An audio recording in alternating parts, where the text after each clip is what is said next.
ओम श्री शक्ति नमः। ओम श्री शक्ति नमः। ओम श्री शक्ति नमः। ओम श्री शक्ति नमः। नाना प्रकार के व्रत, स्नान और तर्पण की विधि तथा अन अनादि पर्वतों के दान की प्रशंसा में राजा धर्ममूर्ति की कथा। पुलस्त्य जी कहते हैं, राजन, ज्येष्ठ पुष्कर में गौर, मध्यम पुष्कर में भूमि और कनिष्ठ पुष्कर में सूर्यवन देना चाहिए। यही वहाँ के लिए दक्षिणा है। प्रथम पुष्कर के देवता श्री ब्रह्मा जी, दूसरे के भगवान श्री विष्णु तथा तीसरे के श्री रुद्र हैं। इस प्रकार तीनों देवता वहाँ पृथक पृथक स्थित हैं। अब मैं सब व्रतों में उत्तम माँ पाठक नासन नामक व्रत का वर्णन करता हूँ। यह भगवान शंकर का बताया हुआ व्रत है। रात्रि को अन्न त्याग करके कुटुंब वाले ब्राह्मणों को बुलाए और उसे भोजन कराकर एक गौ शिविर में शक्कर से युक्त त्रिशूल तथा दो वस्त्र, धोती और चद्दर दान करे। जो मनुष्य इस प्रकार पुण्य करता है वह लोक में जाकर आनंद का अनुभव करता है। यही महापाठक नासिम व्रत है, जो एक भक्त व्रती रहकर एक ही अन्न का भोजन एक कर दूसरे दिन तिल में धेनु और वृषभ का दान करता है, वह भगवान शंकर के पद को प्राप्त होता है। यह पाप और शोकों का नाश करने वाला रुद्रव्रत है, जो एक वर्ष तक एक दिन का अंतर डे रात्रि में भोजन करता है तथा वर्ष पूरा होने पर नीलकमल सुवन में कमल और सीनी से भरा हुआ पात्र एवं बैल दान करता है, वह भगवान श्री विष्णु के धाम को प्राप्त होता है। यह नीलव्रत कहलाता है। जो मनुष्य आषाढ़ से लेकर 4 महीनों तक तेल की मालिश छोड़ देता है और भोजन की सामग्री दान करता है, वह भगवान श्री हरि के धाम में जाता है। यह मनुष्य को प्रसन्न करने वाला होने के कारण प्रीति व्रत व्रत कहलाता है। जो चैतक के महीने में दही, दूध, घी और गुड़ का त्याग करता और गौरी गौरी की प्रसन्नता के उद्देश्य से ब्राह्मण दंपति का पूजन करके उन्हें महीन वस्त्र और रस से भरे पात्र दान करता है, उस पर गौरी देवी प्रसन्न होती है। यह गौरी व्रत भवानी का लोक प्रदान करने वाला, जो आषाढ़ आदि चातुर्मास में कोई भी फल नहीं खाता तथा चौमासा बीतने पर घी और गुड़ के साथ एक गड़ा एवं कार्तिक की पूर्णिमा को पुण्य कुछ सुरवन ब्राह्मण को दान देता है, वह रुद्रलोक को प्राप्त होता है। यह शिव व्रत कहलाता है। जो मनुष्य हेमंत और शिशिर में पुष्पों का सेवन छोड़ देता है तथा अपनी शक्ति के अनुसार सोने के 3 फूल बनवा कर फाल्गुन की पूर्णिमा को भगवान श्री शिव और श्री विष्णु की प्रसन्नता के लिए उनका दान करता है, वह परम पद को प्राप्त होता है। वह सौम्य व्रत कहलाता है। जो फाल्गुन से आरंभ करके प्रत्येक मास की तृतीया को नमक छोड़ देता है और बस पूर्ण होने पर भवानी की प्रसन्नता के लिए ब्राह्मण दंपति का पूजन करके उन्हें सया और आवश्यक सामग्रियों सहित ग्रह दान करता है, वह एक कल्प तक गौरी लोक में निवास करता है। इसे सौभाग्य व्रत कहते हैं। जो द्विज एक वर्ष तक मौन भाव से संध्या करता है और वर्ष के अंत में घी का गड़ा, 2 वस्त्र, धोती और चद्दर, तिल और घंटा ब्राह्मण को दान करता है, वह सार सर्व लोक को प्राप्त होता है, जहाँ से फिर इस संसार में लौटना नहीं पड़ता। हाँ, यह रूप और विद्या प्रदान करने वाला सारस्वत नामक व्रत है। प्रतिदिन गोबर का मंडल बनाकर उसमें उसमें अक्षर द्वारा कमल बनाए, उसके ऊपर भगवान श्री शिव या श्री विष्णु की प्रतिमा रखकर उसे घी से स्नान कराए, फिर विधिवत पूजन करे। इस प्रकार जब एक वर्ष बीत जाए तब साम गान करने वाले ब्राह्मण को शुद्ध सोने का बना हुआ 8 अंगुल का कमल और तिल के धेनु दान करे। ऐसा करने वाला पुरुष लोक में प्रतिष्ठित होता है। यह सांव्रत व्रत कहा गया है। नवमी तिथि को एक भुक्त मुक्त रहकर एक ही अन्न का भोजन करके कुमारी कन्या को भक्ति पूर्वक भोजन कराए तथा गौ शिवन छिला हुआ अंगा, धोती, चद्दर तथा सोने का सिंहासन ब्राह्मणों को दान करे। इससे वह लोक को जाता है। अरबों जन्म तक स्वरूप वाहन होता है, शत्रु उसे कभी प्राप्त नहीं कर पाते। यह मनुष्य को सुख देने वाला वीर व्रत नामक व्रत है। क्षात्र आरंभ आरंभ कर 4 महीनों तक प्रतिदिन लोगों को बिना मांगे जल पिलाए और इस व्रत की समाप्ति होने पर अन्न वस्त्र सहित जल से भरा हुआ माट तिल से पुण्य पात्र तथा शूरवन दान करे। ऐसा करने वाला पुरुष ब्रह्मलोक में सम्मानित होता है। यह उत्तम आनंद व्रत है। जो पुरुष मास का बिल्कुल परित्याग करके व्रत का आसन करे और उसकी उसकी पूर्ति के निमित्त गौ तथा सोने का मृग दान करे, वह अश्वमेध यज्ञ का फल प्राप्त करता है। इसका नाम अहिंसा व्रत है। एक कल्प तक इसका फल भोगकर अंत में मनुष्य राजा होता है। माघ के महीने में सूर्योदय के पहले स्नान करके द्विज दंपति का पूजन करे तथा उन्हें भोजन कराकर यथाशक्ति वस्त्र और आभूषण दान दान दे। ये सूर्य व्रत है। इसका अनुष्ठान करने वाला पुरुष एक कल्प तक सूर्य लोक में निवास करता है। आषाढ़ आषाढ़ आदि 4 महीनों में प्रतिदिन प्रातः स्नान करे और फिर कार्तिक की पूर्णिमा के दिन ब्राह्मणों को भोजन कराकर गोदान दे तो वह मनुष्य भगवान श्री विष्णु के धाम को प्राप्त होता है। यह विष्णु व्रत है जो एक अयन से दूसरे अयन तक पुष्प और घृत का सेवन छोड़ देता है और व्रत के अंत में फूलों का हार, घी और घृत मिश्रित खीर ब्राह्मण ब्राह्मण को दान करता है, वह शिवलोक में जाता है। इसका नाम शील व्रत है। जो नियत काल तक प्रतिदिन संध्या के समय दीप दान करता है तथा घी और तेल का सेवन नहीं करता, फिर व्रत समाप्त होने पर ब्राह्मणों को दीपक चक्र, चूल, सोना और धोती चद्दर दान करता है, वही संसार में तेजस्वी होता है तथा अंत में रुद्रलोक को जाता है। ये निपटी व्रत है जो कार्तिक से आरंभ करके प्रत्येक मास के तृतीया को रात रात के समय गौमूत्र में पकाई हुई जौ की लपसी खाकर रहता है और बस समाप्त होने पर गोदान करता है। वह एक कल्प तक गौरी लोक में निवास करता है तथा उसके बाद इस लोक में राजा होता है। इसका नाम रुद्रव्रत है। ये सदा कल्याण करने वाला है जो 4 महीनों तक छंटन लगाना छोड़ देता है तथा अंत में सीपी छंटन अक्षत और 2 श्वेत वस्त्र, धोती और चद्दर ब्राह्मणों को दान करता है।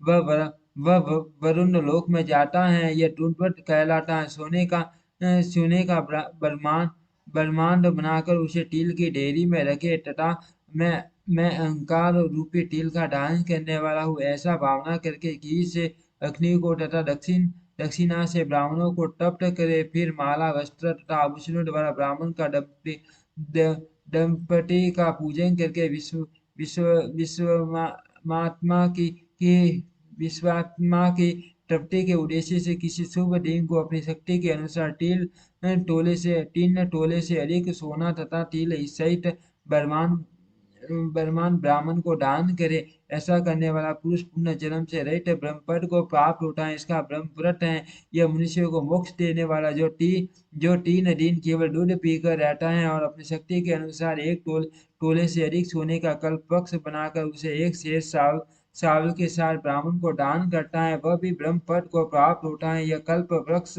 व्रत है जो 1 महीने तक उपवास करके ब्राह्मण को दान करता है।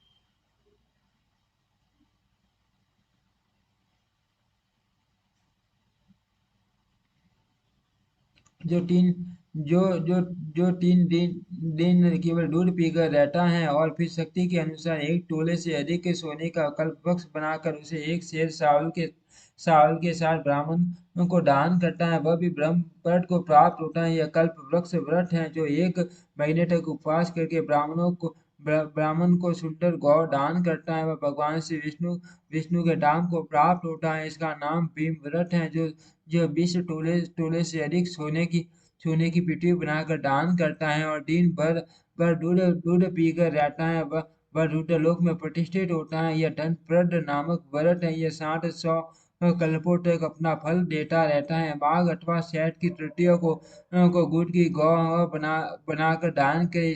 इसका नाम गुड़ व्रत है। इसका अनुष्ठान करने वाला पुरुष गौरी लोक में सम्मान पाता है। अब परम आनंद प्रदान करने वाले महाव्रत का वर्णन करता हूँ जो 15 दिन उपवास करके ब्राह्मण को 2 कपिला गौएं दान करता है। वह देवता और असुरों से पूजित हो ब्रह्मलोक में जाता है तथा कल्प के अंत में सबका सम्राट होता है। इसका नाम प्रभाव्रत भी है जो 1 वर्ष तक केवल एक ही अन्न का भोजन करता है और भक्ष्य पदार्थ के साथ जल का घड़ा दान करता है। वह कल्प पर्यंत शिवलोक में निवास करता है।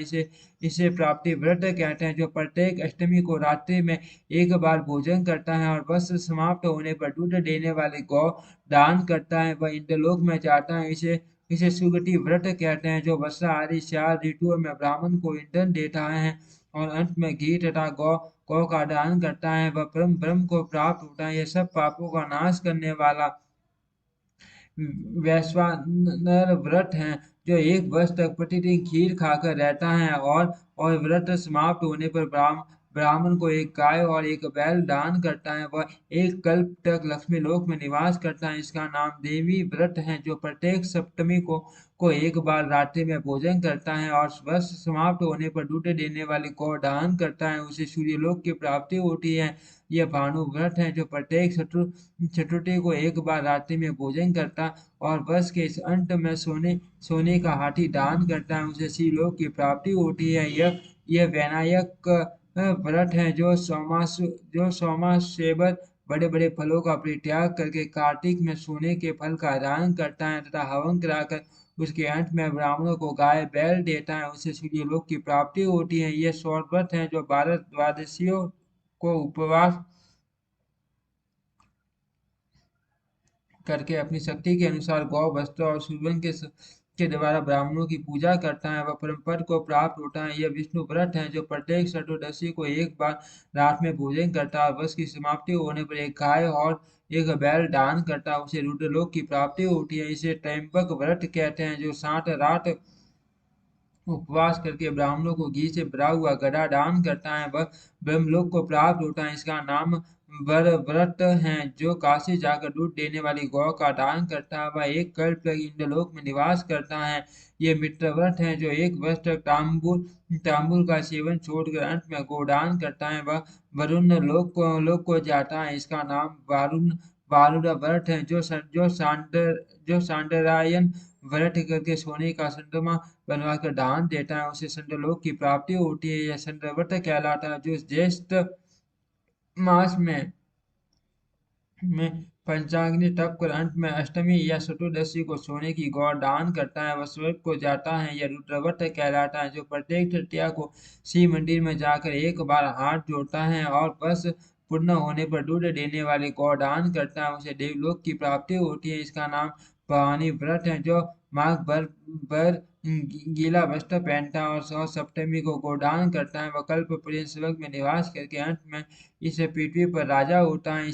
इसे तापक व्रत कहते हैं जो 3 रात उपवास करके फाल्गुन की पूर्णिमा को घर का दान करता है उसे आदित्य लोक की प्राप्ति होती है। यह धाम व्रत है जो व्रत रहकर तीनों संध्याओं में प्राप्त मध्या एवं सारे काल में भूषणों द्वारा ब्राह्मण दंपति की पूजा करता है उसे मोक्ष मिलता है। यह मोक्ष व्रत है जो शुक्ल पक्ष की द्वितीया के दिन ब्राह्मणों को नमक से भरा हुआ पात्र वस्त्र से ढका हुआ कांसे का बर्तन तथा दक्षिणा देता है और व्रत समाप्त होने पर गोदान करता है वह भगवान श्री शिव के लोक में जाता है तथा एक कल्प के बाद राजाओं का भी राजा होता है। इसका नाम सोम व्रत है जो हर प्रतिपदा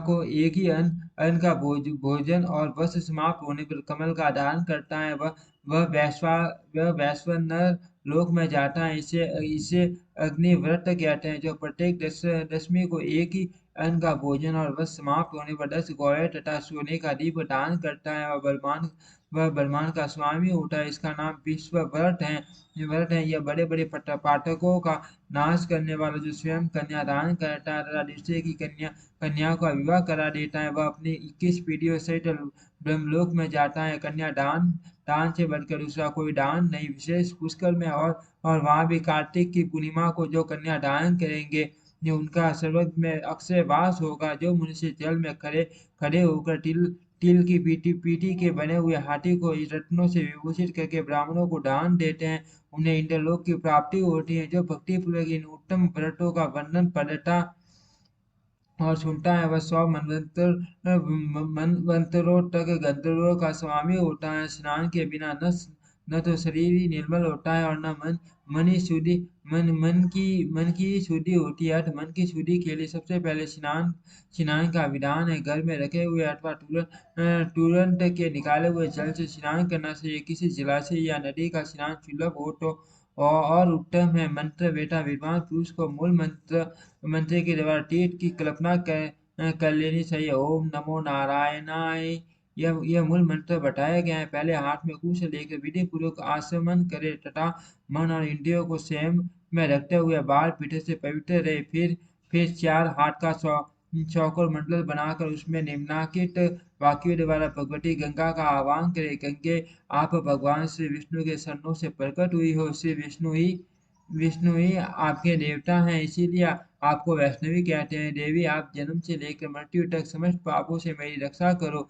स्वर्ग, पृथ्वी और अंतरिक्ष में कुल कुल 3.5 करोड़ तीर्थ हैं। यह वायु देवता कटन है, माता जानवी, ये सभी तीर्थ आपके भीतर मौजूद हैं। देवलोक में आपका नाम नंदिनी और नलिनी है। इनके सिवा दक्षा, पृथ्वी, सुभगा, विश्व काया, शिवा, अमृता, विद्याधरी, माँ देवी, लोक प्रसादिनी से सेवा, जाभी, शांता शांता और शांति प्रदायिनी आदि आपके अनेकों नाम हैं। जहाँ स्नान के समय इन पवित्र नामों का कीर्तन होता है, वहाँ त्रिपट गामिनी भगवती गंगा उपस्थित हो जाती है। 60 बार उपयुक्त नामों का जप करके समुद्र के आकार में दोनों हाथों को जोड़कर उनमें जल ले 3, 4, 5 या 60 बार मस्तक डाले। फिर विधि पूर्वक मृतिका को अभिमंत्रित करके अपने अंगों में लगाए। अभिमंत्रित करने का मंत्र इस प्रकार है। अश्वक्रांते रथक्रांते विष्णुक्रांते वसुंधरे, मुक्ति के हर में पाप यन्मया दुष्करतम करतम उदतासि वरायेन कृष्णेन सता बाहुना, नमस्ते सर्वलोकाना भवानी सुव्रते वसुंधरे। आपके ऊपर अश्व और रथ शिला करते हैं। भगवान श्री विष्णु ने भी वामन रूप से आपको एक पैर से नापा था। मूर्ति के मैंने जो बुरे कर्म किए वो मेरे उन सब पापों को आप हल लो देवी। भगवान श्री विष्णु ने सैकड़ों भुजाओं वाले वराह का रूप धारण करके आपको जल से बाहर निकाला था। आप संपूर्ण लोगों की उत्पत्ति के लिए अग्नि के समान हो। सुव्रते, आपको मेरा नमस्कार है। इस प्रकार मृतिका लगाकर पुनः स्नान करे। फिर विधिवत आचमन करके उठे और शुद्ध सफेद धोती एवं छत्र धारण कर त्रिलोकी को तृप्त करने के लिए तर्पण करे। सबसे पहले ब्रह्मा, विष्णु, रुद्र और प्रजापति का तर्पण करे। तत्पश्चात देवता, यक्ष, नाग, गंधर्व, श्रेष्ठ, अप्सराएं, करूर, सर्प, गरुड़ पक्षी, वृक्ष, चंपक आदि असुर, विद्याधर, मेघ, आकाशचारी जीव, निराधार जीव, पापी जीव तथा धर्मपरायण जीवों को तृप्त करने के लिए मैं जल देता हूँ। यह कहकर उन सबको जलांजलि दे। देवताओं का तर्पण करते समय यज्ञ पवित्र को बाएं कंधे पर डाले रहे। तत्पश्चात उसे गले में माला की भांति कर ले और मनुष्यों को ऋषियों तथा ऋषि पुत्रों का भक्ति पूर्वक तर्पण करे। सनक, सनंदन, सनातन, कपिल, आसुरी, बोधु और पंचशीख, ये सभी मेरे दिए जल से सदा तृप्त हो, ऐसी भावना करके जल दे। इस प्रकार मरीचि, अत्रि, अंगिरा, पुलस्त्य, पुलह, कर्तु, वशिष्ठ, भृगु, नारद तथा संपूर्ण देव ऋषियों एवं ब्रह्म ऋषियों का अक्षत शैल जल के द्वारा तर्पण करे। इसके बाद यज्ञ पवित्र को दाएं कंधे पर करके बाएं घुटने को पृथ्वी पर टेक कर बैठे। फिर अग्नि शाश्वत सौम्य आयुष्मान उसप सुकाली बर ईसद तथा आज्यप नाम के पितरों का तिल और चंदन युक्त जल से भक्ति पूर्वक तर्पण करे। इस प्रकार हाथ में कुश लेकर पवित्र भाव से परलोकवासी पिता, पितामह आदि और मातामह आदि का नाम गोत्र का उच्चारण करते हुए तर्पण करें। इस क्रम से विधि और भक्ति के साथ सबका तर्पण करके निम्नलिखित मंत्र का उच्चारण करें। ये बांधवा ये न यह जन्मनि बांधवा ते तप्तिमखिलायान्तु ये पय स्मृतोकयकानि दीनम्। जो मेरे बांधव हो तथा जो दूसरे किसी जन्म में मेरे बांधव रहे हो, वे सब मेरे दिए हुए जल से तृप्त हो। उनके सिवा और भी जो कोई प्राणी मुझसे जल की अभिलाषा रखते हो, वे भी तृप्ति लाभ करे। ऐसा कहकर उनके उद्देश्य से जल गिराए। तत्पश्चात विधि पूर्वक आचमन करके अपने आगे पुष्प और अक्षतों से कमल की आकृति बनाए। फिर यत्न पूर्वक सूर्यदेव के नामों का नामों का उच्चारण करते हुए अक्षत पुष्प और रक्त चंदन विशेष जल से अर्घ्य दे। अर्घ्य दान का मंत्र इस प्रकार है। नमस्ते विश्वरूपाय नमस्ते ब्रह्मरूपिणे शस्त्र रसमय नित्यम नमस्ते सर्वतेज तेजसे नमस्ते रुद्रवपुषे नमस्ते भक्तवत्सल पज्जनाभ नमस्तु कुण्डलाङ्गदभूषित नमस्ते सर्वलोकेषु सुपाष्टान् प्रतिबुधये सुकृतदुष्कृत सैव सर्वपश्यस्य सर्वदा सत्यदेव नमस्तु प्रसीद मम भास्कर दिवाकर नमस्तु प्रभाकर नमोस्तु ते।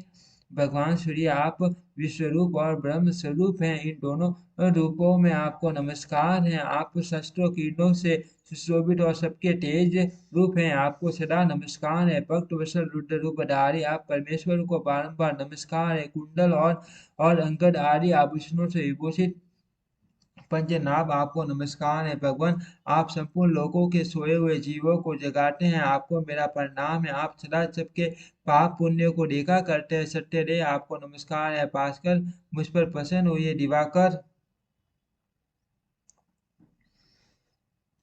आपको नमस्कार है। प्रभाकर आपको नमस्कार है। इस प्रकार सूर्य देव को नमस्कार करके 3 बार उनकी प्रदक्षिणा करे। फिर दिविज गौ और सूर्य का स्पर्श करके अपने घर जाए और वहाँ भगवान भगवान की पावन प्रतिमा का पूजन करे। तदनंतर भगवान को भोग लगाकर बलि वैष्णोदेव करने के पश्चात पहले ब्राह्मणों को भोजन भोजन करा पीछे स्वयं भोजन के। इस विधि से नित्य कर्म करके समस्त ऋषियों ने सिद्धि प्राप्त की है। पुलिस्त्य जी कहते हैं, राजन पूर्व काल की बात है। ब्रट नामक कल्प में धर्ममूर्ति नाम के एक राजा थे जिनकी इंद्र के साथ मित्रता थी। उन्होंने शस्त्रों दैत्यों का वध किया था। सूर्य और चंद्रमा भी उनके तेज के सामने प्रभावहीन जान पड़ते थे। उन्होंने सैकड़ों शत्रुओं को परास्त किया था। वे इच्छा अनुसार रूप धारण कर सकते थे। मनुष्यों से उनकी उनकी कभी पराजय नहीं हुई थी। उनकी पत्नी का नाम भानुमति था।